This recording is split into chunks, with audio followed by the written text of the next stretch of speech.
Hi there, my name is Lauren Slinker, and this is my Pecha Kucha presentation explaining my beliefs in regards to teaching English language arts. First of all, I get strange looks when I tell people that I'm going to be a teacher, but from the moment that I stepped into my kindergarten classroom, I knew that I wanted to become nothing more. I've never told her, but Miss Kearney was the first to inspire me to learn to read and write and to teach others how to do so as well. Her classroom always felt so inviting, so it makes sense that I would want the same for my own. So welcome to my ideal middle school ELA classroom, where everyone has a voice and harsh fluorescent lights are a thing of the past. In addition to the feel of my classroom, I believe that the mood has to be right as well. Students should feel safe to speak what's on their mind at all times. I also believe that as a teacher, we should act as a facilitator, allowing the students the freedom to research and discover on their own, while being available to answer questions only when needed. And just as my kindergarten teacher, Miss Kearney, did, I'd like to instill hope within our younger generation. So often they are told no, or you can't. I'd like to be that person in their life that says yes, yes you can. So, in order for my students to hear this message of encouragement, they need to have a basic understanding of how to listen and how to respond well. These are skills that I plan not only to teach within my classroom, but also practice them on a daily basis with my students. Another huge part of my student success will obviously be learning how to read and how to write. I believe that students should not ever be ashamed of what they are reading, whether it's a young adult fiction novel, science fiction novel, or a historical novel. All literature has a place in this world, even the literature that my students create within the classroom. So it also makes sense that I would credit writing when speaking to the success of my students. I believe that consistent writing can open one's mind to possibilities that some only dream about. I only wish that I had written much more during my time in grade school. Another part of writing that should get some special attention is grammar and mechanics. Both students and teachers alike usually dislike grammar. However, many of the standard assessments have these elements. Therefore, in order for my students to become proficient in ELA, I believe that they must understand and apply these rules of language on a daily basis. On top of grammar and mechanics, I believe that inquiry is an important part of the writing process as well. Inquiry requires research, and the more a student researches a topic, the better they will be at defending their claim or idea. This is an important skill within just about any job field today.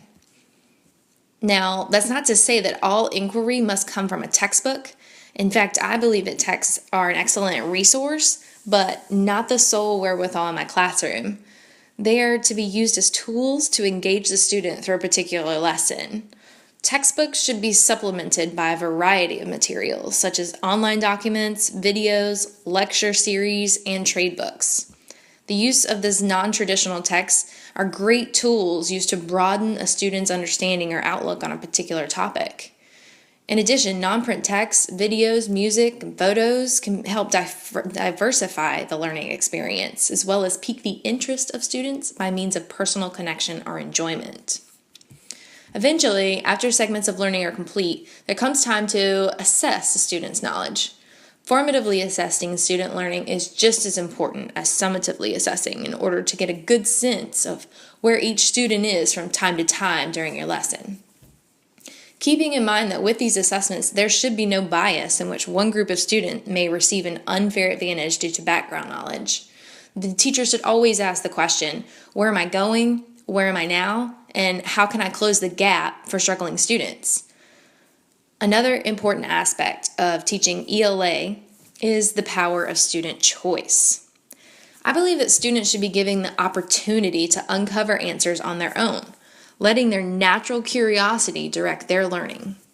I also believe that a teacher should act as a guide to his or her students, allowing them the freedom to research while just being available to answer questions whenever they need you. I believe in developing a rich curriculum with and around the needs of all students. This would include modifications for higher order learners, as well as those who are struggling with content. This will illustrate respect for all particular learning styles and support inclusion and differentiation within the classroom. I also believe in student collaboration. Learning should not only come from the teacher, but also from their peers. That is an essential part of the comprehension process, and some students learn much better this way. Collaboration can be seen within learning centers, projects, small group discussions, research, and so much more. Educational theorist Jean Piaget believes that one of the easiest ways to grab the attention of the student is to relate the topic to something that they already know or care about. These connections to home life or school life will pique their interest and encourage retention of all of the material. Another way to pique the interest of students is to incorporate the use of technology into your lesson. Technology is taking over the world whether we like it or not, so why not utilize it within the classroom? I believe that students are more likely to remain engaged in a lesson if technology is incorporated in the instruction and activities. The utilization of technology can also be a way to curb misbehavior within the classroom.